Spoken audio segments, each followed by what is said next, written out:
My name is Arya, and at 34 years old, I thought I knew my husband better than anyone else in the world.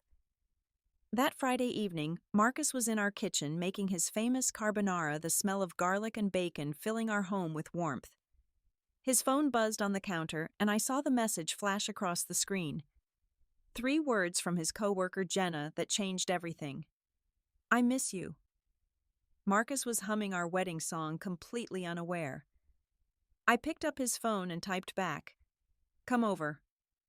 Before I tell you what happened when she walked through our door that night, let me know where you're watching this from. Please subscribe if you want to hear how one text message revealed 12 years of lies. The smell of fresh basil and sizzling pancetta filled our suburban Minneapolis home that Friday evening. Marcus stood at the stove, his broad shoulders relaxed as he stirred the pasta with the confidence of someone who had perfected this recipe over 3 years of Friday night dinners. This tradition started when he got promoted to senior project manager at his tech company. Every Friday, without fail, he would cook for our family while I got to relax after my own demanding week as a graphic designer. From my spot at the kitchen island, I could see into our living room where 8-year-old Ethan was sprawled on the carpet, his math homework spread around him like fallen leaves. His dark hair, so much like his father's, kept falling into his eyes as he concentrated. 6-year-old Lily sat at her little art table, her tongue poking out slightly as she colored what looked like a rainbow butterfly. These were the moments I treasured most, the simple, beautiful chaos of family life. I met Marcus 12 years ago at an art gallery opening in downtown Minneapolis. I was there showcasing my digital artwork, nervous and trying not to spill red wine on my new dress. He walked up to my installation, this tall, confident man, in a perfectly fitted suit, and spent 20 minutes asking genuine questions about my creative process. Later, he told me he knew nothing about art, but wanted an excuse to keep talking to me. We were married within 2 years, and for the longest time I believed we had built something unshakable. But the past 6 months had brought subtle changes that I tried desperately to ignore. Marcus started coming home later, always with reasonable explanations about project deadlines and team meetings. He joined a gym, something he had resisted for years, claiming he needed to manage work stress. New cologne appeared on his dresser. He started caring about his appearance in ways that felt foreign after a decade together. And then there was the way he talked about her, Jenna. The name had become a constant presence in our conversations. Jenna had brilliant ideas about streamlining workflows. Jenna understood the technical aspects better than most senior developers. Jenna brought homemade cookies to the office. Jenna, Jenna, Jenna. Each mention was like a tiny needle prick, individually insignificant, but collectively creating a pattern of pain I couldn't quite name. 2 weeks ago, I finally met her at Marcus's company holiday party. I had built her up in my mind as some frumpy tech genius, hoping my insecurity was unfounded. Instead, she was 29 years old, with long blonde hair that looked like it belonged in a shampoo commercial, bright green eyes, and the kind of effortless beauty that made other women feel instantly inadequate. She wore a fitted black dress that showed off her yoga-toned figure, and when Marcus introduced us, she barely made eye contact with me before turning her full attention back to him. I watched them throughout the evening. The way she laughed a little too hard at his jokes, how her hand would briefly touch his arm when making a point. The way Marcus's eyes lit up when she entered a conversation. When I asked him about it on the drive home, he laughed and said I was being paranoid. "She's just a colleague, Arya. You know you're the only woman for me." His words should have been reassuring, but something in his tone felt rehearsed. The small changes continued to accumulate. His phone, which used to lie carelessly around the house, now never left his side. He added a passcode, claiming it recommended it for security. He would step outside to take calls, returning with vague explanations about work emergencies. The man who once shared every detail of his day became selective with information, editing his stories in real time. I told myself I was overthinking. This was Marcus, the man who cried when Ethan was born, who held my hair back through morning sickness with Lily, who still brought me coffee in bed every Sunday morning. We had survived his mother's cancer, my father's death, a miscarriage that nearly broke us, and the everyday challenges of raising two kids while building careers. Surely we could survive whatever this was. Standing in the kitchen that night watching him cook with such casual comfort, I wanted desperately to believe my doubts were unfounded. He was singing now that old Elton John song we danced to at our wedding. His voice slightly off-key but endearing, mixed with the sounds of dinner preparation. This was my husband, the father of my children, the man I had chosen to build a life with. The doubt felt like betrayal, but ignoring it felt like denial. Marcus glanced over at me and smiled that crooked grin that once made my heart flutter. "You're quiet tonight, honey. Everything okay at work?" The concern in his voice sounded genuine, but I had learned that genuine and true were not always the same thing. I nodded and forced a smile, not trusting my voice to remain steady. He turned back to the stove, and at that exact moment, his phone illuminated on the counter between us. The preview of the message was clearly visible, and those 3 words hit me like physical blows. "I miss you." From Jenna.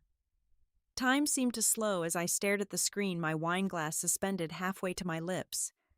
Marcus continued stirring the pasta, humming contentedly, completely unaware that his carefully constructed facade had just cracked wide open. I stood frozen, staring at those 3 words on Marcus's phone screen. "I miss you." Such simple words that people threw around carelessly, but coming from Jenna to my husband at 7:30 on a Friday night, they carried weight that pressed down on my chest. The phone screen dimmed, then lit up again with another message. "Can't stop thinking about yesterday." My hands started shaking. A third buzz. "When can we talk?" Marcus remained blissfully unaware, now adding cream to the pan with the practiced ease of someone who had made this dish countless times. The domestic scene felt surreal, like I was watching a play where I knew the tragic ending, but the main character remained ignorant. He reached for the black pepper, grinding it over the sauce, while I stood there holding secrets that could destroy everything we had built. My mind raced through possibilities. Maybe it was innocent. Maybe yesterday referred to a work presentation. Maybe she missed his professional guidance. But even as I constructed these explanations, they crumbled under the weight of all the small changes I had noticed. The gym membership, the new cologne, the guarded phone, the constant mentions of her name. The pieces clicked together with horrible clarity. I should have confronted him immediately. That's what the old Arya would have done, the one who spoke her mind and demanded truth. But motherhood and years of marriage had taught me patience, sometimes to my detriment. I looked at my children in the next room. Ethan had moved on to science homework, carefully labeling the parts of a cell. Lily was now cutting out her butterfly drawing with safety scissors, her little face scrunched in concentration. They deserved better than their world exploding on a random Friday night. But they also deserved better than a mother who accepted lies. The phone screen went dark again. Marcus added fresh parsley to the carbonara, tasting it with the wooden spoon. "Perfect," he announced to no one in particular. His confidence in that moment, the casual assumption that everything in his life was exactly as he wanted it, ignited something in me. Not rage exactly, but something colder and more decisive. "Marcus, honey." I called out, my voice surprisingly steady. "We're out of that wine you like, the Pinot Grigio. Could you grab a bottle from the basement?" He looked up, wiping his hands on the kitchen towel. "Sure thing. Watch the sauce for me. Don't let it bubble." He headed downstairs, and I heard his footsteps on the wooden stairs, each one taking him further from his phone. I picked it up, my heart pounding so hard I could hear it in my ears. The lock screen showed a photo of our family from last summer's vacation to Lake Superior. We looked so happy, all 4 of us, in matching 4th of July shirts that Lily had insisted on. I typed in his passcode, our wedding date, a detail that felt like another betrayal. He had kept it the same, probably thinking I would never check. The messages with Jenna filled the screen. I scrolled up, reading quickly, knowing I had maybe 2 minutes before Marcus returned. Their conversation from earlier that day made my stomach turn. Marcus had written about feeling trapped, about needing excitement in his life. Jenna responded with understanding, telling him he deserved to be happy. She mentioned how amazing their lunch had been yesterday, how she felt like she could talk to him about anything. The word lunch was followed by a heart emoji. I scrolled further back. 2 weeks of daily messages growing progressively more intimate. No explicit photos or declarations of physical affairs, but the emotional intimacy was undeniable. He had told her things about our marriage that he had never discussed with me. How he felt I prioritized work over him. How the romance had died after the kids were born. How he missed feeling desired and important. Meanwhile, I was upstairs folding his laundry, making his dental appointments, keeping his children fed and happy while managing my own career. The basement door creaked. Marcus's footsteps on the stairs. I had seconds to decide.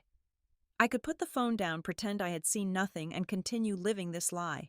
I could confront him now and watch him deny everything. Or I could do something else entirely.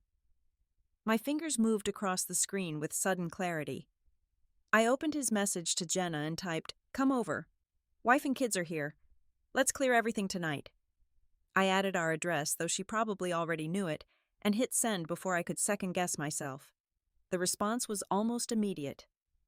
"Are you serious?" I typed back, "Absolutely." 30 minutes. "Marcus, this is really you. I need to see you." I wrote, feeling sick but determined. "Please come." "Okay, I'll be there." I deleted the messages I had sent from Marcus's phone view so he wouldn't see them immediately, though Jenna would still have them on her end. Then I placed his phone exactly where it had been and moved to the stove, stirring the sauce just as Marcus emerged from the basement, bottle in hand. "Found it," he said cheerfully, showing me the wine like a trophy. "This'll go perfectly with dinner."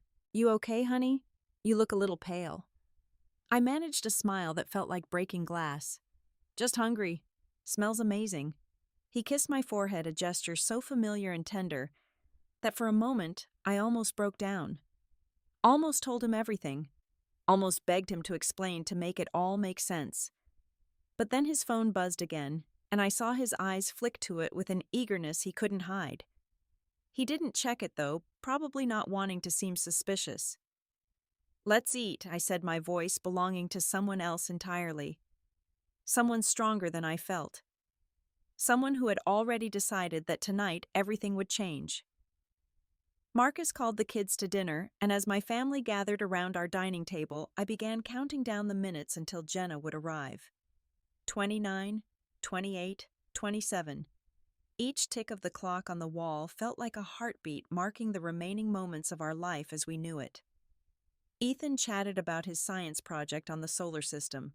Lily showed us her butterfly, now carefully cut out and ready to be taped to the refrigerator. Marcus served the carbonara with flourish, proud of his culinary skills. And I sat there nodding and smiling while waiting for the bomb I had activated to explode. This was either the bravest or stupidest thing I had ever done. In 30 minutes, I would find out which. The carbonara was perfect, exactly the way Marcus always made it. Creamy rich with just the right amount of pepper and crispy pancetta. Any other night I would have complimented him, maybe even joked about him quitting tech to become a chef. Tonight, every bite felt like swallowing sand. I pushed the pasta around my plate, creating the illusion of eating while my stomach churned with anticipation and dread. Ethan was describing his solar system project with 8-year-old enthusiasm, using his hands to show the relative sizes of planets. "Jupiter is massive, Mom. Like you could fit all the other planets inside it." His eyes sparkled with wonder, and I forced myself to focus on his words, to be present for my son, even as my world tilted off its axis. Marcus poured wine for both of us, the Pinot Grigio he had retrieved from the basement. The same basement where I had just detonated our marriage via text message. He raised his glass in a casual toast. "To Friday nights with my favorite people," he said, his smile reaching his eyes. We clinked glasses, the sound sharp and crystalline in the warm kitchen air. I took a sip, the wine cold and crisp, and wondered how someone could lie so easily. How he could sit here playing devoted husband and father while maintaining an emotional affair with his coworker. The Marcus I married would have been tormented by guilt. This Marcus seemed perfectly comfortable living multiple lives. Lily had moved on from her butterfly to discussing her best friend Emma's birthday party next weekend. Emma's mom said there would be a bouncy castle and face painting. Can I get my face painted like a tiger? She looked at me with those huge brown eyes, Marcus's eyes waiting for permission. Of course, sweetheart. I managed, reaching over to smooth her hair. Tigers are fierce and beautiful, just like you. Marcus watched this interaction with what looked like genuine affection. You're such a good mom, Arya. The kids are lucky to have you. The compliment, which once would have warmed me, now felt patronizing. Was this how he talked about me to Jenna?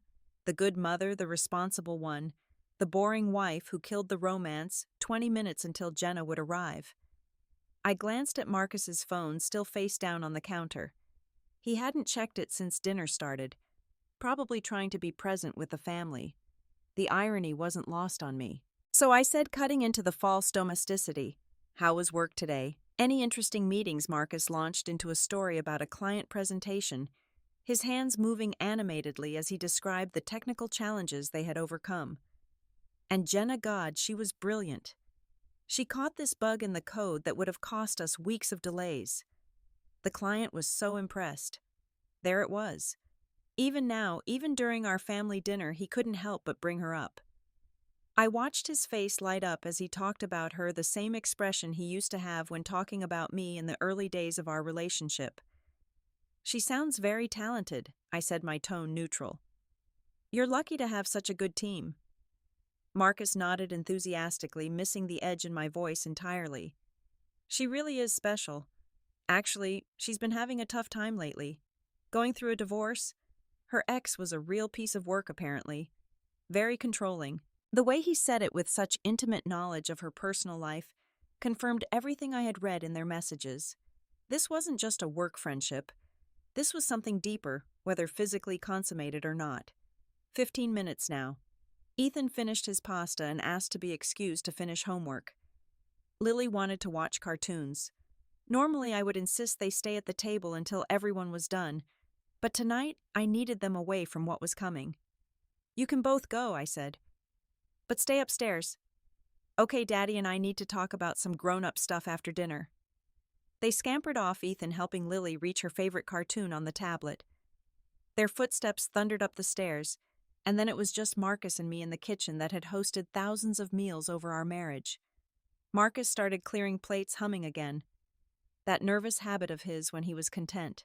I watched him move around our kitchen with familiar ease, putting leftovers in containers we had received as wedding gifts, loading the dishwasher in his particular way with all the plates facing the same direction. That was an amazing dinner, I said, and meant it. The food at least had been perfect. He beamed at me. I love cooking for you guys. It's the highlight of my week. Hey, maybe tomorrow we could take the kids to that new playground in Minnehaha Park. I heard they installed some great climbing structures. I nodded, knowing tomorrow would likely look very different from what he imagined. That sounds nice. 10 minutes. Marcus's phone buzzed. He glanced at it but didn't pick it up. Probably just work stuff, he said, but I caught the slight frown on his face. Jenna must have sent something that confused him. You should check it, I suggested. Might be important. He picked up the phone and I watched his face change as he read whatever message Jenna had sent. His frown deepened and he quickly typed something back. Then he put the phone in his pocket. Something he rarely did at home. Everything okay? I asked innocently. Yeah, just Jenna's having some crisis with her ex. She's pretty upset. He looked genuinely concerned, and I wondered if he actually cared about her or just enjoyed being her emotional support, her hero. 5 minutes. I stood up and started wiping down the counters, needing something to do with my hands. Marcus came up behind me, wrapping his arms around my waist, pressing a kiss to my neck. A gesture that once made me melt now made my skin crawl. I love you, you know that, he whispered. Sometimes I don't say it enough, but I do. You and the kids are everything to me. The words might have saved us once. If he had said them 6 months ago, before Jenna, before the lies, before the emotional distance he had created, and then blamed on me. Now they felt like hollow echoes of something that used to be true. I love you too, I replied, because what else could I say with 3 minutes left on the clock? The doorbell rang. Marcus pulled back, confused. Are we expecting someone? I turned to face him, meeting his eyes directly for the first time all evening. I don't know, Marcus. Are we?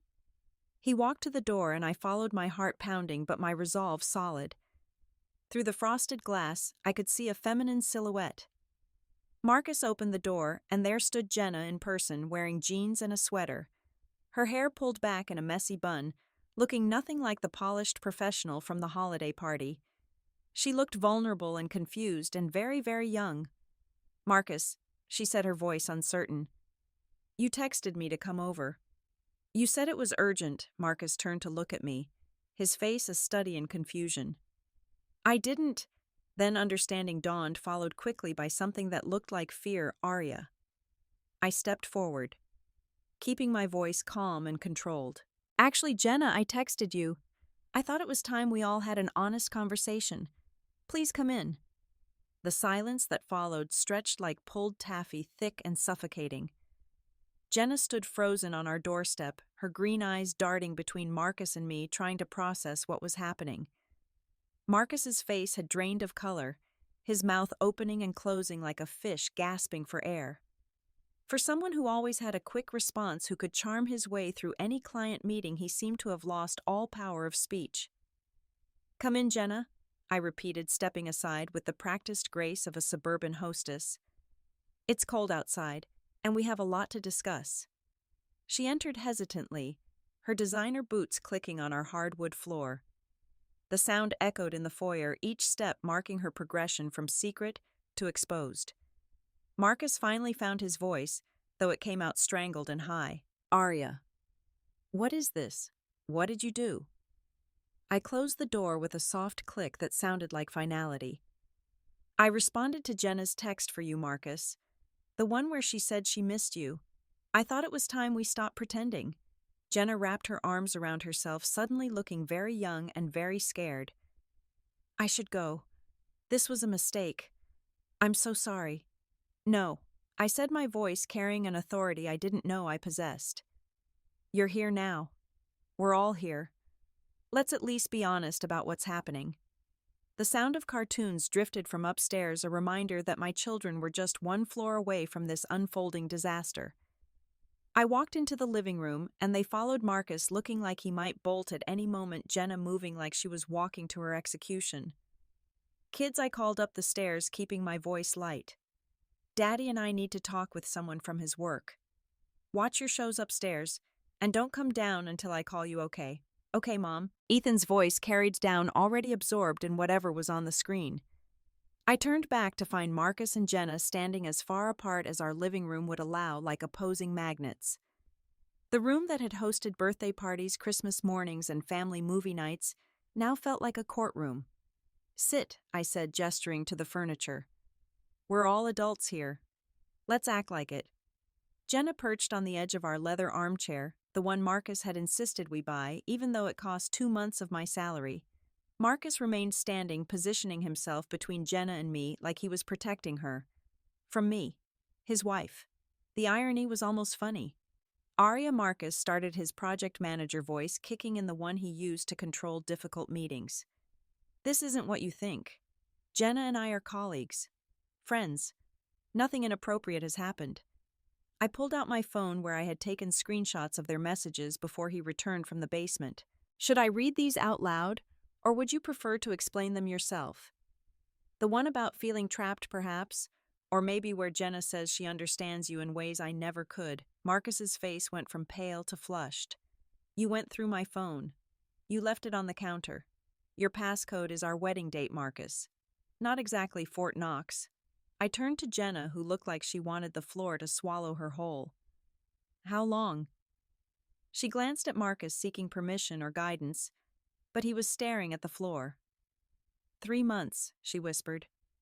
But nothing physical happened. I swear. We just talked. Just talked, I repeated, tasting the words. About his unhappy marriage. About how I don't appreciate him. About how the romance died after the kids were born. Jenna's eyes widened. He told you that? No, Jenna? He told you that. I just read it in your messages. I stood needing to move to channel the energy coursing through my body. Do you know what I was doing 3 months ago while you two were beginning your emotional affair? I was planning Marcus's birthday party. 40 people catered a slideshow of his accomplishments that took me weeks to put together. Arya, please. Marcus tried to interject, but I wasn't done. Or last month, when you were having your cozy lunches sharing your souls, I was at parent-teacher conferences alone because Marcus had an important meeting. With you, apparently. I picked up a family photo from the mantle, the one from Ethan's first baseball game. And last week, while you two were texting about how he deserves to be happy, I was scheduling his dental appointments, picking up his dry cleaning, making sure his children had everything they needed for school.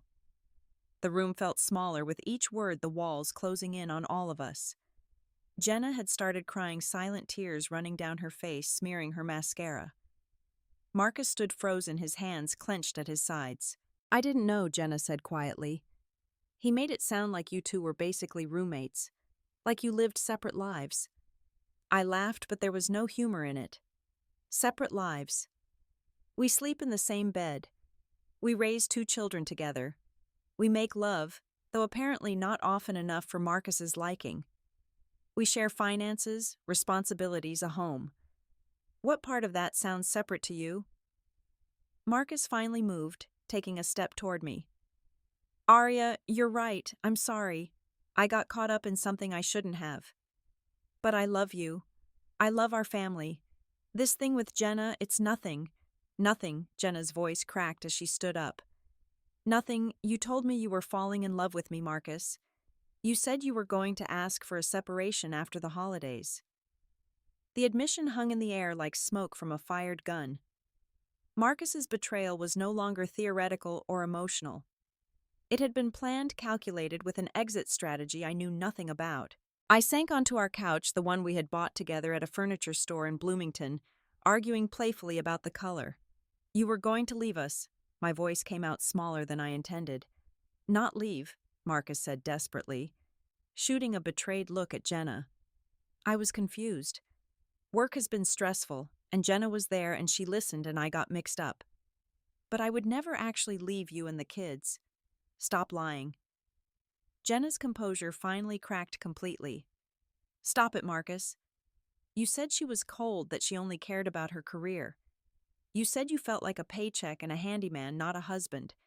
You said you wanted a fresh start with someone who understood you. Each word was a dagger, but also a revelation. This was the narrative Marcus had constructed to justify his emotional affair.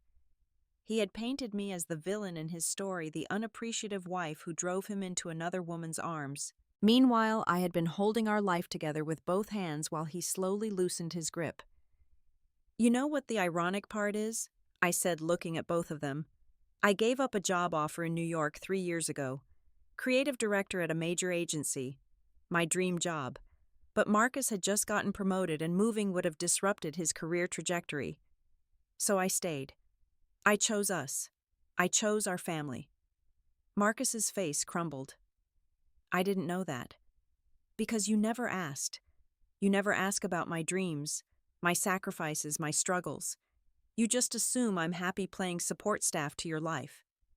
I stood up, drawing strength from somewhere deep inside. And Jenna, you're 29 years old, going through a divorce, and you think you found your soulmate in another woman's husband. But what you've actually found is a man who will betray the mother of his children for attention and validation. If he'll do it with you, he'll do it to you. Jenna flinched as if I had slapped her. The truth often felt that way. I want you both to leave, I said, surprised by how steady my voice sounded. Marcus, pack a bag. You can stay with your mother or get a hotel. I don't care which. We'll figure out how to tell the kids tomorrow, but tonight you're not sleeping in this house. Arya? You can't be serious, Marcus pleaded. One mistake, and you're throwing away 12 years, one mistake. I almost screamed, but remembered my children upstairs. This isn't forgetting to take out the trash, Marcus. This is months of lies, of emotional betrayal, of planning to leave your family. You made a choice every single day to invest in her instead of us. That's not one mistake. That's thousands of small betrayals that add up to the complete destruction of trust. I turned to Jenna, who was gathering her purse with shaking hands. I'm not angry at you, Jenna. Well, I am, but not as much as I should be. You're young, you're hurt from your divorce, and you believe the story Marcus sold you. But next time, maybe consider that married men who complain about their wives to other women are not the good guys in the story. She nodded, tears still streaming. I'm sorry. I'm so sorry. My ex-husband did the same thing. Started with a coworker while we were married. I should have known better. I became exactly what I hated. She headed for the door, pausing to look back at Marcus. She was right. You would have done this to me too eventually. When I stopped being new and exciting. When real life set in. She left the door closing behind her with a soft finality. Marcus and I stood in our living room, 12 years of history between us, and nothing left to say. He went upstairs to pack while I sat on the couch, listening to the sounds of drawers opening and closing, hangers scraping in the closet. The soundtrack of a marriage ending. When he came back down with his suitcase, he stopped in front of me. Can I say goodbye to the kids? Not tonight. We'll arrange something tomorrow. Tonight they need stability, not confusion. He nodded, defeated. I love you, Arya. I know you don't believe me, but I do. I just got lost. I looked at him, looked at him. The man I had married, the father of my children, the person I had trusted with my whole heart. I loved you too, Marcus. But love isn't enough when respect is gone. And you haven't respected me, us, or our marriage for a long time. He left, then rolling his suitcase across the same threshold Jenna had crossed an hour earlier. I locked the door behind him and stood there, my forehead pressed against the cool wood, finally allowing myself to feel the full weight of what had just happened. Mommy Lily's small voice came from the stairs. Is everything okay? I turned to see both my children standing there in their pajamas, worry etched on their innocent faces. I walked over and sat on the bottom step, pulling them into my arms. Everything's going to be okay, I promised. Meaning it. We're going to be okay. The morning after Marcus left, I woke up in our bed alone, my hand automatically reaching for his warm presence before reality crashed back. The indentation on his pillow was still there, a ghost of our former life. 6:30 a.m. The kids would be up soon, expecting pancakes, because Saturday meant pancakes in the Thompson household. Except we weren't the Thompson household anymore. We were something else, something still forming. I dragged myself to the shower, letting hot water mix with tears I had held back in front of my children. Every item in our bathroom held a memory. His electric toothbrush still in its charger. The cologne I had bought him last Christmas. His reading glasses on the nightstand forgotten in his haste to leave. I gathered these items into a box not out of spite but because seeing them hurt too much. Ethan appeared in my doorway as I was getting dressed. Where's Dad? His Saturday soccer game is at 9. My heart cracked a little more. Daddy had to go stay somewhere else for a while, sweetheart. But he'll be at your game. I'll make sure of it. I texted Marcus about the game, keeping it brief and factual. He responded immediately, promising to be there. At least he could manage that much. I made pancakes, chocolate chip for Lily, blueberry for Ethan, maintaining normalcy through routine. They asked more questions, which I deflected with the vague answers child development experts recommended. Mommy and Daddy need some time to figure out grown-up things. You are loved. This is not your fault. That last part I repeated several times, watching their young faces process a change they didn't fully understand. Marcus arrived at the soccer field looking like he hadn't slept. His clothes were wrinkled, his usually perfect hair unkempt. He tried to stand with me on the sideline, but I moved away, finding other soccer moms to chat with. Let him feel the isolation he had chosen. Ethan scored a goal and we both cheered, but the celebration felt hollow without our usual high five. The first week was the hardest. Marcus called, constantly sent flowers, daily left voicemails that veered between apology and anger. He showed up at my work with coffee and my favorite bagel, causing a scene when security wouldn't let him up to my floor. My colleagues pretended not to notice my red eyes and the fact that I had worn the same cardigan 3 days in a row. My sister Karen flew in from Chicago the moment I called her. She arrived with 2 suitcases and a determination that reminded me why she was my favorite person. The first thing she did was pour us both wine and let me tell the entire story without interruption. The second thing was to help me find a lawyer. "You need someone ruthless," she said, scrolling through recommendations on her phone. "Someone who will protect you and the kids." Marcus made his choice. Now he gets to live with the consequences. She stayed for 2 weeks, picking up kids from school, cooking dinners, screening Marcus's calls. She was there when I had to tell my mother, who surprisingly didn't say "I told you so," even though she had expressed doubts about Marcus years ago. She was there when I discovered Marcus had opened his own bank account 3 months ago, slowly siphoning money in preparation for his planned separation. The betrayal went deeper than I had imagined. The kids struggled in their own ways. Ethan became withdrawn, spending hours in his room building increasingly complex Lego structures.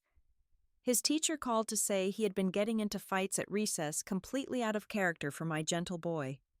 Lily regressed to behaviors she had outgrown, sucking her thumb and insisting on sleeping in my bed. I found her making 2 Father's Day cards at school, one for Daddy at home, and one for Daddy at wherever he is now. Marcus saw them every other weekend, at first awkward exchanges in our driveway where we communicated through the children. He took them to overpriced activities, trying to buy their affection with trips to the arcade and unlimited screen time. They came home exhausted and overstimulated, crying for reasons they couldn't articulate. During this time, I discovered things about myself I had forgotten. Without the constant need to accommodate Marcus's schedule and preferences, I had time. I started painting again, setting up a small studio in the corner of the garage. I joined a yoga class that met at 6 a.m., something I never could have done when Marcus expected breakfast together. I read books that weren't about parenting or career development, losing myself in fiction, like I hadn't since college. The legal proceedings began. Minnesota was a no-fault divorce state, but infidelity could affect custody arrangements. My lawyer, a fierce woman named Patricia, who had gone through her own brutal divorce, advised documenting everything. Marcus's emotional affair with Jenna became evidence in a file. His preparation to leave the secret bank account, all of it painted a picture of a man who had methodically planned to abandon his family while maintaining the facade of a devoted husband. Jenna reached out once, a long email full of apologies and revelations. She had quit her job at Marcus's company, unable to face the whispers and judgment. She was in therapy, working through her own issues that had led her to seek validation from a married man. She shared that Marcus had pursued her relentlessly, creating situations where they would be alone, confiding in her about problems in our marriage that she now realized were exaggerated or fabricated. She offered to testify if needed. I thanked her, but declined. This was between Marcus and me. 3 months into our separation, Marcus showed up on a Sunday morning, unscheduled and unwelcome. The kids were at Sunday school, and I was in my pajamas, coffee in hand, enjoying the quiet. He looked terrible. He had lost weight, his clothes hanging loose on his frame. Dark circles shadowed his eyes. "Can we talk?" he asked, and against my better judgment, I let him in. He sat in his old spot on the couch, looking around like a stranger in his own home. "I miss this," he said quietly. "I miss you. I miss the kids. I miss our life. The life you were planning to leave." He flinched. I was stupid. Confused. Jenna made me feel young again, important. Like I was more than just a provider, more than just the guy who fixes things and pays bills. I set down my coffee carefully, afraid I might throw it. "You were never just those things, Marcus. You were my partner, my best friend, the love of my life. But that wasn't enough for you. You needed more. You needed to be worshipped, adored, made to feel special every moment. And when real life got in the way, when marriage became about mortgages and school pickups, and whose turn it was to do dishes, you checked out." He was crying now, something I had only seen twice before. The day his father died, and the day Ethan was born. "Can't we try again?" "Counseling, anything. I'll do anything." I thought about it. Really considered it. For the children. For the 12 years we had invested. For the dream of growing old together. But trust once shattered could never be fully repaired. We could glue the pieces back together, but the cracks would always show. I've filed for divorce, Marcus. It will be final in 3 months. We'll share custody 50-50. I won't poison the kids against you. But we're done. You made your choice every day for months. Now I'm making mine. He left that day and didn't fight the divorce. Maybe he realized it was futile, or maybe he was relieved to not be the bad guy who officially ended things. The house sold quickly in the hot Minneapolis market. I found a smaller place closer to my sister with a good school district and a backyard big enough for Lily's trampoline. The kids each got to decorate their new rooms exactly how they wanted, a small consolation for their upheaval. I also made a career change. The freelance project my old boss had offered turned into a full-time position as creative director at a boutique agency. The salary was double what I had been making, and the flexible schedule meant I could be there for school pickups and soccer games. It was the opportunity I had been waiting for, arriving just when I needed it most. 6 months after that Friday night when I invited chaos into our home, I was a different person. Stronger, certainly. More independent. But also sadder in some ways, mourning not just what was lost, but what never really existed. The marriage I thought I had was an illusion built on my willingness to give more than I received. The kids were adjusting. Therapy helped, as did the stability of routine and the constant reassurance that both parents loved them. They had stopped asking when Daddy was coming home, accepting their new reality with the resilience children possess when given honesty and security. Marcus had moved into a downtown apartment, the bachelor pad he apparently always wanted.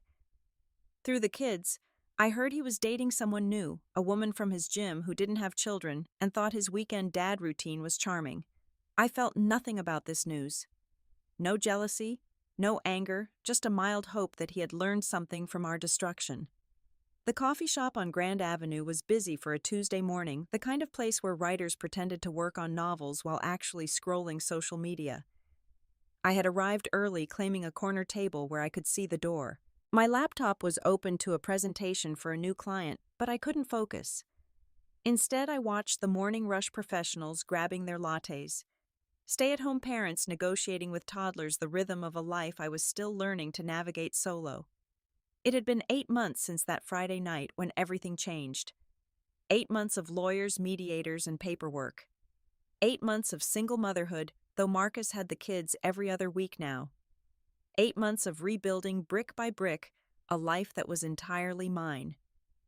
Aria. I looked up to find Jenna standing beside my table, holding a cup of tea, looking uncertain. She had changed, too. Her hair was shorter, darker, less polished than before. She wore simple jeans and a University of Minnesota sweatshirt, a far cry from the sleek professional I had met at Marcus's holiday party a lifetime ago. Jenna. This is unexpected. She shifted nervously. I can go. I just saw you and thought, I don't know what I thought. I gestured to the empty chair across from me. Sit. It's fine. She sat carefully, like the chair might explode. We studied each other across the small table, two women whose lives had intersected in the worst possible way. You look good, she said finally. Stronger. Divorce agrees with me, apparently. How are you? She laughed, but it was bitter. In therapy twice a week. Moved back in with my parents, which at 29 is pretty pathetic. But I'm figuring things out. We sat in awkward silence, sipping our drinks, watching the coffee shop life swirl around us. Finally, Jenna spoke again. I need to tell you something. About Marcus. About what really happened. I thought I knew everything already. She shook her head. He pursued me for months before I responded. Left flowers on my desk. Brought me coffee every morning. Created projects where we had to work late together. I kept telling him I wasn't interested, that he was married, but he wore me down. Told me his marriage was over in everything but paperwork. Said you two hadn't been intimate in years. That's not true. We had our issues, but I know. She interrupted gently. I know that now. My therapist calls it love bombing. Creating an alternate reality where he was the victim and you were the villain. I was vulnerable from my divorce and he knew exactly what to say. How I deserved someone who appreciated me. How he wished he had met me first. Classic manipulation tactics that I was too broken to recognize. I stared at her processing this new information. Why are you telling me this? Because I've been where you are. My ex-husband did the same thing with his coworker. Made her believe I was cold, controlling that our marriage was dead. I found out later he had used the exact same lines, the same sob story. These men, they have a playbook. She pulled out her phone, showing me a text thread. My ex, 6 months after leaving me for her, trying to come back, saying she didn't understand him like I did, that he made a mistake. The messages looked eerily familiar, almost word for word what Marcus had been sending me. They don't change, Jenna continued. They just find new audiences for their performance. I wanted to warn you in case Marcus tries to reconcile, in case he makes you feel like you weren't enough. I was enough, I said, surprising myself with the conviction in my voice. I was more than enough. I was just too much reality for someone who preferred fantasy. Jenna smiled, the first genuine smile I had seen from her. Exactly. That's exactly it. We talked for another hour. Not as friends exactly, but as women who had survived similar betrayals. She told me about her therapy, about learning to recognize red flags she had ignored. I told her about my new job, about the kids' adjustment, about the art classes I had started taking on weekends when Marcus had the kids. I should go, she finally said, gathering her things. But Arya, thank you. For not hating me. For understanding that I was collateral damage too. I watched her leave, this young woman who had been cast as the villain in my story, but was really just another casualty of Marcus's need for constant validation. I didn't forgive her completely, but I understood her. We had both believed in a man who didn't exist, fallen for a carefully constructed illusion. That afternoon, I picked up Ethan and Lily from school. They chattered about their day. Ethan excited about a science experiment, Lily proud of her reading progress. At home, while they did homework, I started dinner, a simple pasta dish that was nothing like Marcus's elaborate Friday night productions. It was Tuesday. Nothing special about Tuesday, except that we were together, the three of us, building something new. Marcus called during dinner, his scheduled check-in with the kids. They passed the phone between them, telling him about school, about friends, about the fort they had built in the backyard over the weekend. Normal kid stuff. When they were done, Marcus asked to speak to me. How are they really doing? He asked, his voice concerned. They're good, Marcus. Adjusting. Kids are resilient when you give them stability and honesty. There was a pause. And you? How are you? I thought about the question. Really considered it. 6 months ago, I would have lied, said I was fine, protected his feelings even in our destruction. Now I told the truth. I'm better than I've been in years. The divorce will be final next month and I'm ready. I've started seeing someone, actually. Nothing serious yet, but it's nice. The silence stretched so long I thought he had hung up. I see, he finally said, his voice tight. Well, good for you, Marcus, I said gently, not out of love, but out of human decency. You're going to be okay too. We both are. We just weren't okay together. After we hung up, I helped the kids with baths and bedtime, reading Lily 2 stories and listening to Ethan explain the solar system again, his passion for space boundless. When they were asleep, I poured myself a glass of wine and sat on my small back porch, looking at the stars barely visible through the city's light pollution.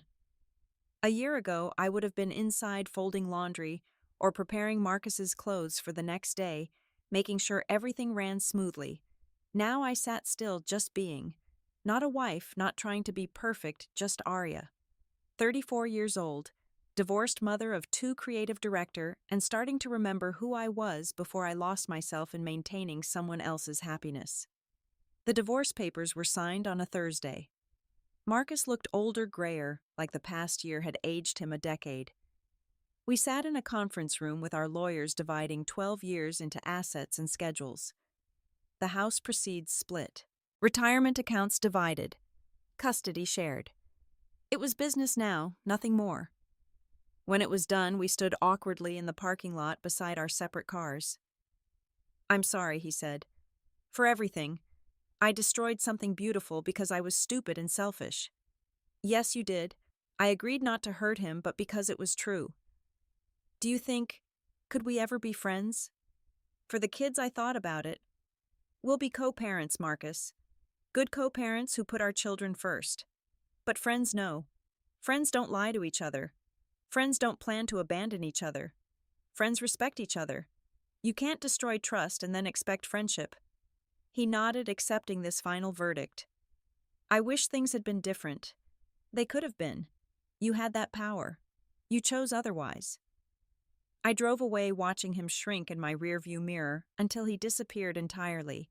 The song on the radio was something upbeat and hopeful, and I turned it up singing along badly, feeling lighter with each mile I put between us.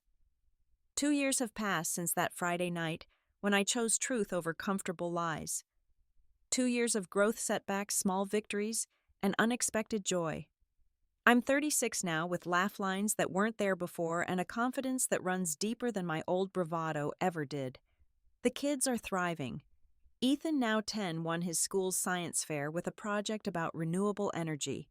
He still loves space but has added environmental science to his passions. He's in therapy working through the divorce in healthy ways, learning emotional vocabulary most adults don't possess. Lily, 8, has become a force of nature. She plays soccer with fierce determination and creates elaborate art pieces that cover our refrigerator. She still crawls into my bed sometimes, but less often now, secure in the stability we've built. Marcus and I have found our rhythm as co-parents.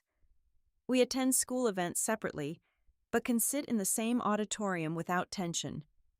We communicate through a parenting app, keeping things factual and child-focused. He has remarried a quick courthouse wedding to someone the kids call Miss Jennifer. She's nice enough, though young enough, that I wonder if Marcus has learned anything at all. The kids spend every other week with them, returning home with stories of Jennifer's attempts to win them over with elaborate meals and expensive toys. They're polite about it, but I see their relief when they walk back through my door. My career has exploded in ways I never imagined when I was managing Marcus's life alongside my own. The boutique agency promoted me to partner last month, recognizing the clients I've brought in and the campaigns I've created. My work won a Clio Award, something I had dreamed about in college but assumed was beyond reach. I flew to New York for the ceremony alone, wearing a dress I bought with my own success, accepting an award with my name only. I did start dating cautiously at first. There was David, a fellow divorced parent who understood scheduling conflicts and kid emergencies, but ultimately wanted someone to help raise his 3 children.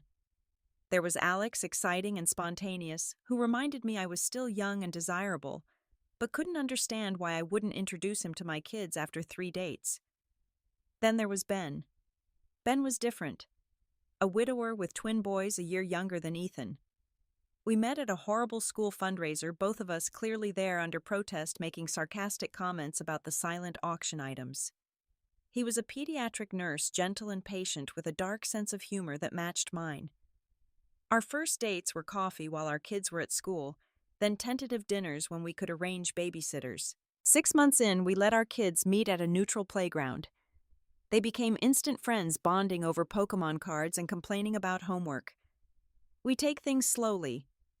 Both of us carrying damage, we're careful not to inflict on each other. He doesn't try to replace Marcus, and I don't try to be his late wife. We're building something new, undefined but genuine. The kids have adapted with their usual resilience, understanding that mom's friend Ben makes her laugh, and that's enough for now. Last month I ran into Jenna again, this time intentionally. She had reached out asking if we could meet.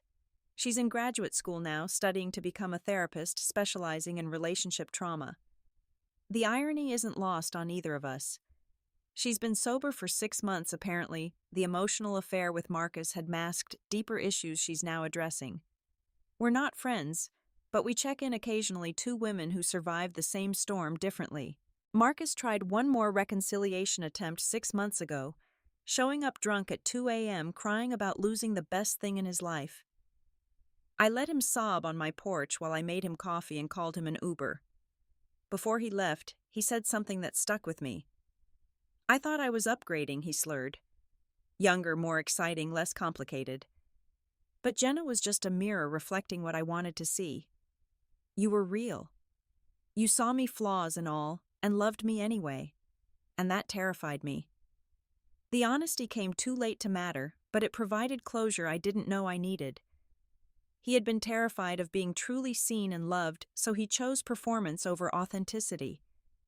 Some people never learn to be vulnerable with those who matter most. My sister Karen visited last week. We sat on my back porch watching the kids play in the sprinkler, Ben manning the grill, while his boys chased Lily with water guns. "This is nice," she said simply. "You built this from ashes." I thought about her words. Yes, I had built this. Not the life I had planned, but something more authentic. A smaller house, but one filled with genuine laughter. A different family structure, but one based on truth. A career that flourished when I stopped making myself smaller to accommodate someone else's ego. The greatest lesson came slowly in quiet moments. That self-love isn't selfish. That children learn more from watching their parents choose happiness than from witnessing martyrdom disguised as commitment. That ending something broken isn't failure, but sometimes the bravest choice available. I still have the screenshot of Jenna's text that started everything. "I miss you." 3 words that destroyed one life and began another. Sometimes I wonder what would have happened if I had ignored it, pretended not to see, continued the performance of perfect marriage. But that's like wondering what would have happened if I had never been myself at all. The sun sets now on a life I chose, rather than one that happened to me. The kids are calling for dinner, Ben is laughing at something Ethan said, and I realize this is happiness. Not the Facebook perfect variety I once performed, but the messy, genuine kind that comes from choosing truth over comfort, growth over stagnation, self-respect over hollow togetherness. Marcus taught me many things during our 12 years together, but the most valuable lesson came from his betrayal. That I was whole before him remained whole during the destruction, and emerged not just whole but expanded. That sometimes the end of one story is just the beginning of a better one. That inviting truth into your home, even when it arrives in the form of another woman, can be the most radical act of self-love. Tomorrow the divorce will have been final for exactly 1 year. The kids don't know the significance of the date, and I won't mention it. Instead, we'll have our usual Friday night, which is now pizza and movie night, a new tradition for our new family structure. Ben might join us or might not, depending on his shift. Either way is fine.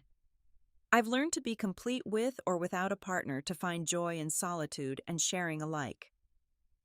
The woman who stood in her kitchen that Friday night watching her husband cook while her world tilted off its axis feels like a stranger now. I'm grateful to her for her courage for choosing explosive truth over comfortable decay.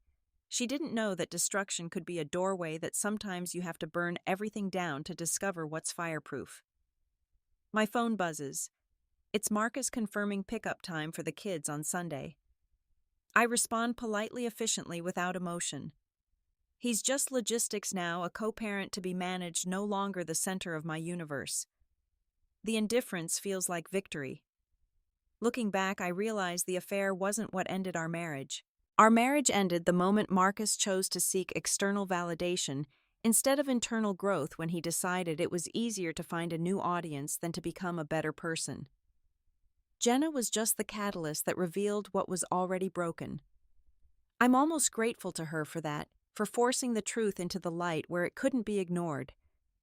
The kids will grow up with divorced parents, but they'll also grow up seeing their mother choose herself, rebuild herself, and thrive. They'll see that endings can be beginnings, that broken doesn't mean worthless, that sometimes the bravest thing you can do is admit something isn't working and choose to change it. As I write this, sitting in my small but sunny home office, I can hear Lily practicing piano and Ethan building with Lego in his room. Normal sounds of a normal evening in our decidedly abnormal but perfectly imperfect family. This isn't the life I planned when I said I do 12 years ago, but it's the life I chose when I said, come over to a woman who thought she was stealing my husband, but was really setting me free. The truth didn't just walk through our door that night. It demolished the door entirely, along with the walls I had built around a marriage that existed more in my imagination than reality. And in that destruction, I found something I had lost without realizing it. Myself. whole, complete, and finally truthfully free. What would you have done in my situation? Would you have confronted them immediately or waited to gather more evidence? Have you ever had to choose between comfortable lies and painful truth? I'd love to hear your thoughts and experiences in the comments below. If this story resonated with you, please hit that like button and subscribe for more real-life stories about resilience, rebuilding, and finding strength you didn't know you had. Share this with someone who might need to hear that endings can be beginnings and that choosing yourself is never the wrong choice. Thank you for listening to my story. And remember, sometimes the bravest thing you can do is invite the truth in, even when you know it will change everything.